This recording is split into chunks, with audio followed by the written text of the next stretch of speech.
ఉద్యోగం కోసం చూస్తున్నారా? ఓం శక్తి ప్రైవేట్ లిమిటెడ్ కంపెనీలో మార్కెటింగ్ జాబ్స్ 20,000 నుంచి 30,000 వరకు జీతం ఉంటుంది. సంప్రదించండి. ప్రస్తుతం మనతో పాటు ప్రముఖ ఆధ్యాత్మికవేత్త, జ్యోతిష్య వాస్తు పండితులు, లలితాదేవి ఉపాసకులు బ్రహ్మశ్రీ నానాజీ పట్నాయక్ గారు ఉన్నారు. గురుగారితో మాట్లాడుతారు. నమస్తే గురుగారు. శ్రీమాత్రే నమః. ఆగస్టు నెల విశేషంగా మకర రాశి వాళ్ళకి ఎలాంటి శుభ అశుభ ఫలితాలు ఉండబోతున్నాయి? ఏ విషయాల్లో వీళ్ళు ఎక్కువగా జాగ్రత్తలు తీసుకోవాలంటారు?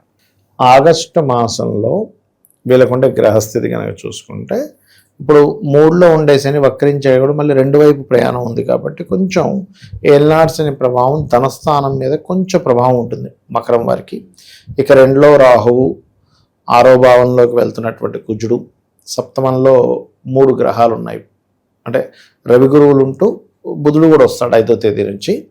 అదేవిధంగా అష్టమ స్థానంలో కేతువు, ఈ చంద్రుడు అయితే 12 రాశులు తిరుగుతాడు. ఈ గ్రహస్థితిని అనుసరించి మకర రాశి వారికి ఎలా ఉండబోతుంది, ఏ దేవతారాధన చేయాలి, ఎటువంటి విషయాల పట్ల విద్యార్థిగా ఉండాలనేటువంటి అంశాలు చెప్తుంది నేనైనప్పటికీ చెప్పిస్తుంది సాక్షాత్ లలిత అమ్మవారిగా భావిస్తూ, ఆ లలితాంబిక అమ్మవారి యొక్క అనుగ్రహం మకరం వారికి పరిపూర్ణంగా కలగాలని మనస్ఫూర్తిగా కోరుకుంటూ, ఇక్కడ రాశినాథుడు శని ఎప్పుడైతే 3లో ఉండి వక్రించాడో, ఇక్కడ వీళ్ళు ఏదైనా అగ్రిమెంట్స్ సంతకాలు పెట్టేటప్పుడు శనివారాలు అవాయిడ్ చేయాలి పర్టికులర్గా.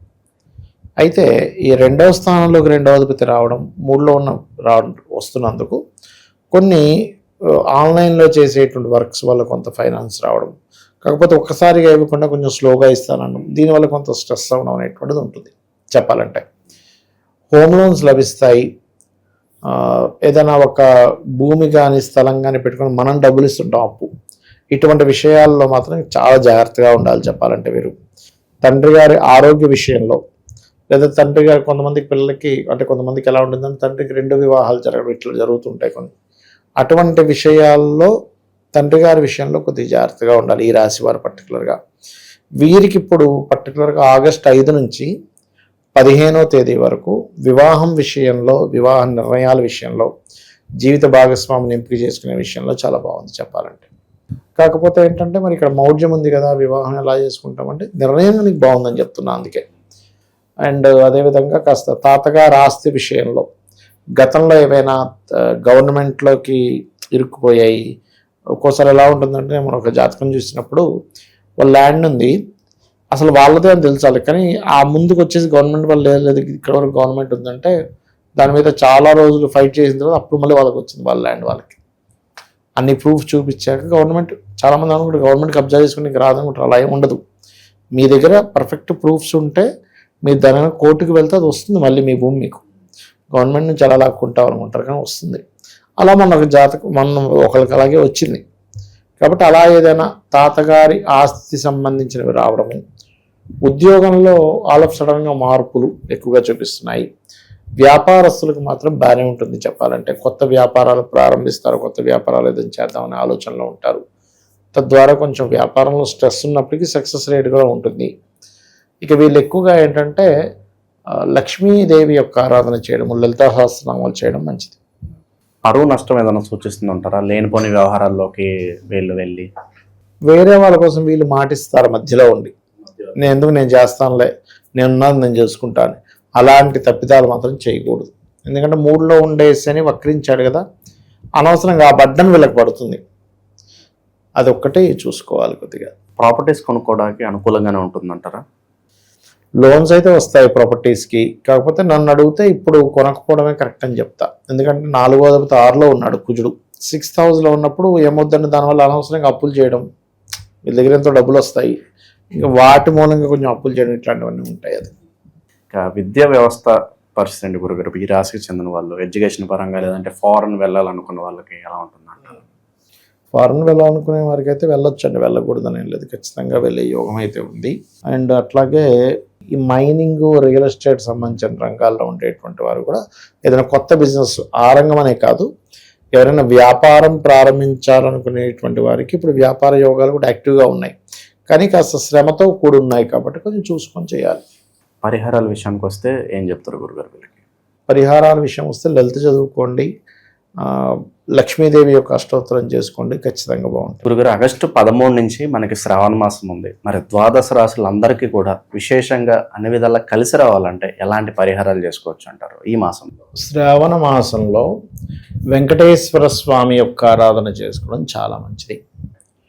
వెంకటేశ్వర స్వామి సుప్రభాతంతో నిద్ర లేవడం, విష్ణు సహస్రనామాలు వినడం, వీళ్ళకి ఏమవుతుందంటే వెంకట అంటే పాపముని తీసేసేవాడు వెంకటేశ్వర స్వామి, ఈ కలియుగ దైవం. కాబట్టి వెంకటేశ్వర స్వామి ఆరాధన ఈ మాసం అంతా కూడా వీళ్ళు అంటే ఉదయం నిద్ర లేచిన వెంటనే కూడా కాస్త అంటే వీళ్ళు ఒక ఉపవాసంలాగా చేయాలనుకుంటే చేసుకోవచ్చు. అంటే ఒంటి పూట ఉండడం, ఇట్లా కొంచెం దీక్షలా తీసుకొని చేసుకుంటే చాలా మంచిది. శ్రావణ మాసంలో అన్ని రాసుల వారు కూడా తిరుపతికి వెళ్ళి వస్తే చాలా మంచిదండి. ఎందుకంటే కర్మస్థానంలో ఈ కాంబినేషన్ ఏర్పడుతుంది అమావాస్య తర్వాత చూసుకున్నట్లయితే.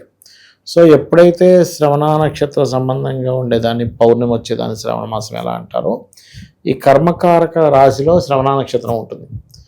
ఈ కర్మ మనకు తగ్గాలి అంటే ముందుగా పూర్వజన్మ కర్మ దగ్ధం అవ్వాలి.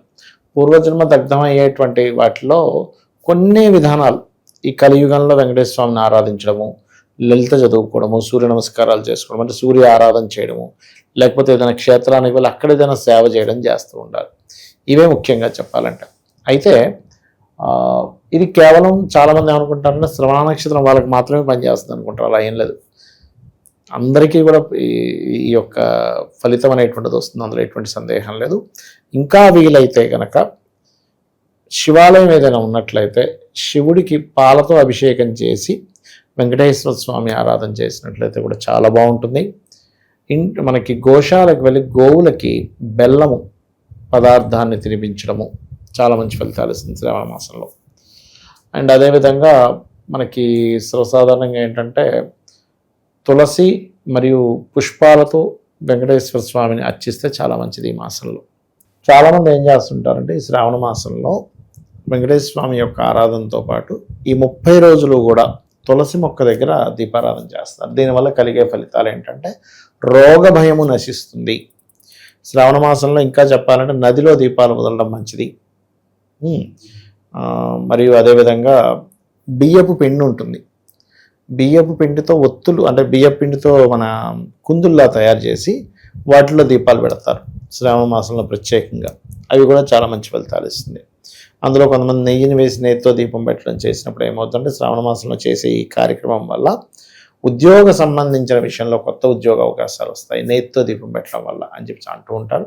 ఒకవేళ ఉద్యోగంలో చాలా ఇబ్బంది ఉందనుకునేటువంటి వారు ఓం మాణిక్యం అకుటాకార జానుద్వై విరాజితాయ నమః, మళ్ళీ ఓం నమో వెంకటేశాయ్ ఇది కలుపుకొని చేసుకుంటే ఇంకా బాగుంటుంది. మంచి విశ్లేషణ అందించారు, ధన్యవాదాలు. శ్రీమాత్రే నమః.